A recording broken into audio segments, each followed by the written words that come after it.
हरे कृष्णा दोस्तों, एक बार फिर से मेरे इस चैनल कंचन की आध्यात्मिक डायरी पर आप सभी का स्वागत है। आज की अपनी आध्यात्मिक डायरी में हम पाप मोचनी एकादशी व्रत कथा के बारे में जानेंगे। हिंदू धर्म में एकादशी का व्रत महत्वपूर्ण स्थान रखता है। प्रत्येक वर्ष 24 एकादशियां आती हैं। जब अधिक मास होता है तब इनकी संख्या बढ़कर 26 हो जाती है। संसार में उत्पन्न होने वाला कोई भी मनुष्य ऐसा नहीं है जो जाने अनजाने में पाप कर्म ना करता हो। ईश्वरीय विधान के अनुसार पाप के दंड से बचा जा सकता है अगर पाप मोचनी एकादशी का व्रत रखें। तो आइए बिना देरी किए वीडियो को शुरू करते हैं।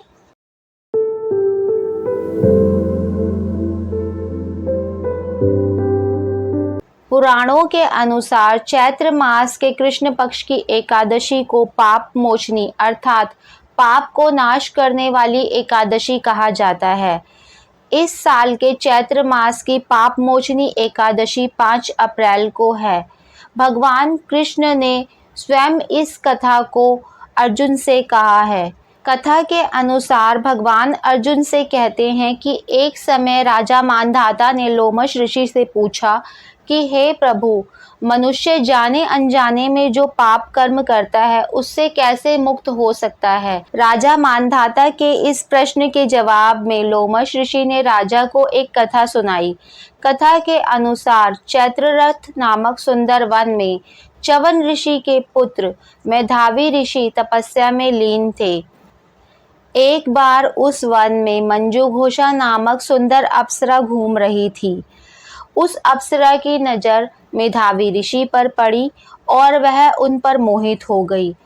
मेधावी ऋषि को अपनी ओर आकर्षित करने के लिए वह अलग अलग यत्न करने लगी। उस समय उधर से कामदेव भी गुजर रहे थे। अप्सरा की मनोभावना को देखते हुए कामदेव उसकी सहायता करने लगे। अप्सरा अपने यत्न में सफल हो गई और ऋषि उस अप्सरा पर मोहित हो गए। अप्सरा के वश में होकर मेधावी ऋषि भगवान शिव की तपस्या का व्रत भूल गए और अप्सरा के साथ रमण करने लगे। कई वर्ष बीत जाने के बाद जब मेधावी ऋषि की चेतना जागी तो उन्हें एहसास हुआ कि वह भगवान शिव की तपस्या से विरत हो चुके हैं। उस समय उनको उस अप्सरा पर बहुत क्रोध आया और तपस्या भंग करने का दोषी जानकर ऋषि ने अप्सरा को श्राप दे दिया कि तुम पिशाचनी बन जाओ। श्राप से दुखी होकर वह अप्सरा ऋषि के पैरों पर गिर पड़ी और श्राप से मुक्ति के लिए प्रार्थना करने लगी। मेधावी ऋषि ने तब उस अप्सरा को विधि सहित चैत्र मास के कृष्ण पक्ष की एकादशी का व्रत रखने को कहा। चूंकि भोग में निमग्न रहने के कारण ऋषि का तेज भी कम हो गया था, इसीलिए उन्होंने भी इस एकादशी का व्रत किया जिससे उनका पाप नष्ट हो गया। उधर अप्सरा भी इस व्रत के प्रभाव से पिशाच की योनि से मुक्त हो गई। उसे सुंदर रूप मिला और वह स्वर्ग के लिए प्रस्थान कर गई। इस व्रत के विषय में भविष्योत्तर पुराण में विस्तार से वर्णन मिलता है। इस व्रत में भगवान विष्णु के चतुर्भुज रूप की पूजा की जाती है।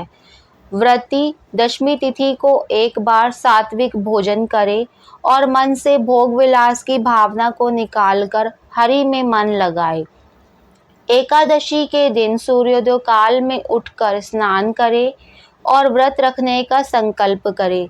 संकल्प करने के बाद मंत्रों सहित भगवान विष्णु की पूजा करें। पूजा करने के पश्चात भगवान के समक्ष भगवत कथा का पठन और श्रवण करें।